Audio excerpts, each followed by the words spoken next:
Croeso ato ni yma i'r agbrofion bencampwriaeth iau yma yng Nghanolfan Gneifio Meirion ar un ar hyn o bryd. Mae Henry Mayo, bachgen sy'n ffarmwr llaeth o ddeill Lloegr ar 2 Dion Hughes, ar 3 Baden Powell, ar 4 Dewi Jones, ar 5 Evan Jones, ac wedyn yn ddiddorol iawn i'r rhai o'r gwylwyr dwi'n siŵr, David Scott yn cneifio gyda'r llaw chwith ar stondin rhif 6, a da ni'n cadw golwg y fan hyn ar pwy sy'n gen ni fan hyn, dydwch. A cic y fan hyn, bach o golli rheolaeth gan Baden Powell fan hyn. Ac mae'r wyn yma yn cael ei cneifio am y tro cyntaf, felly dyn nhw ddim yn gyfarwydd â'r broses yma o gwbl, felly dydy ddim syndod.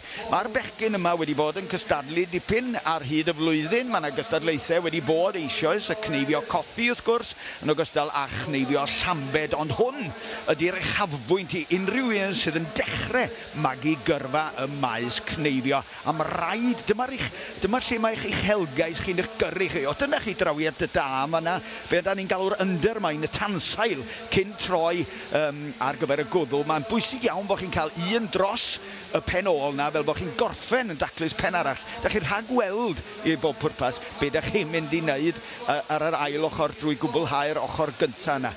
Dyma chi gneifio'r bach taclus ydy hwn yn canolbwyntio ar ei waith ar stondin rhif, be ydy hwnna, 5 Dewi Jones oedd o. Fan hyn rwan, dyma chi le lle mae rai chi fod yn ofalus wedyn at bod yn daclus y rownd y gesel na.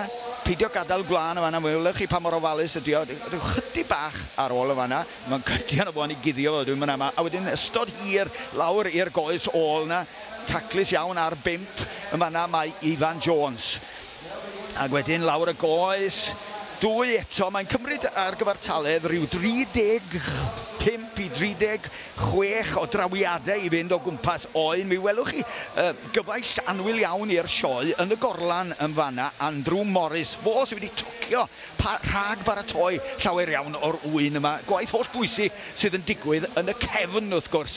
Nawr te, mae'n cyflymu yna rwan, mae'n dechrau poethi wrth i'r bechgyn yma godi y safon. Henry Mayo yn rhoi oen arall i lawr, ond da ni ar hyn o bryd yn canolbwyntio ar yr ystodiad dwytha ar lle dwi stondin rhif Dion Hughes di hwn ar yr ail stondin yn cneifio'n daclus iawn. Welwch chi ddim gwlan ar ôl y manna o gwbl, welwch chi, taclus iawn. Ac wedyn mi fydd hon yn mynd i lawr iddo fo gael gorffen. A'i fo sy'n mynd i orffen yn gyntaf, tybed? Ydy o'n troi rwan ar gyfer... Na, mae yna un ar ôl gen fo, wela i.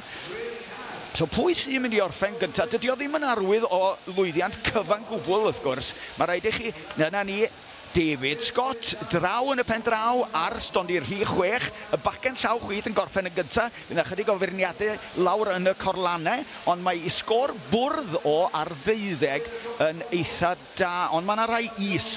Felly, dydy o ddim yn gwbl amlwg eto pwy sydd wedi ennill y rhagbrawf yna, ond yn gyntaf o ran cyflymdra David Scott.